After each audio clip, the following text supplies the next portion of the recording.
Welcome back. The court date for the father of Colt Gray, the teen accused of killing two students and two teachers at Apalachee High School in 2024, has been pushed back. That's right. So if you recall, Colin Gray was indicted last October. He was accused of applying his son Colt that gun used in that horrific attack. And our Chase Howell, he read through these court documents. He learned the move all boils down to scheduling conflicts here.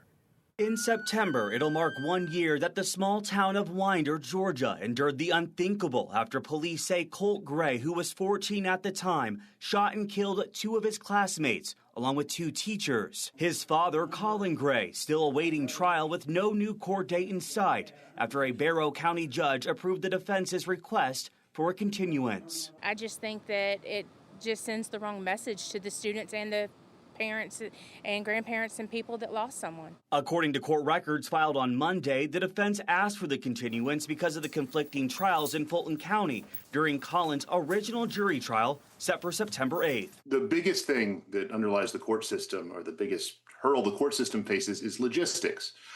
Lawyers can only be in one courtroom arguing one case at a time. Brandon Bullard is a criminal defense attorney throughout Metro Atlanta. He says the continuance also has to do with checking the state's availability. And with the courts having to pull jurors from Hall County to ensure a fair trial, it has to reschedule the jury selection process. There are complexities dealing between the courts in two counties. There are the complexities with the lawyers having to review the jury lists and getting those lists from the opposing county or from the remote county.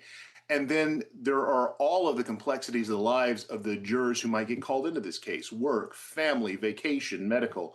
So it's just a lot to manage across the board. In May, Colt's lawyer told us they were eyeing a plea deal that they may take at his court appearance in October. But with Colin's trial being rescheduled, we could also see that be delayed. If a co-defendant, if Colt comes in and says bad things that are bad for his father in his father's trial, his father would have the right to put in front of the jury the details of any agreement he had with the state. The state avoids that evidence by deferring Colt's plea date so that there is no concrete benefit. Now, I asked Bullard if it's unusual to see a case not go to trial nearly a year after the indictment. And he says with a case this complicated, it's not as unusual as you may think. But for those in Winder, they just want to put the tragedy that happened on September 4th, 2024 behind them. In Barrow County, Chase Howell, 11 Alive News.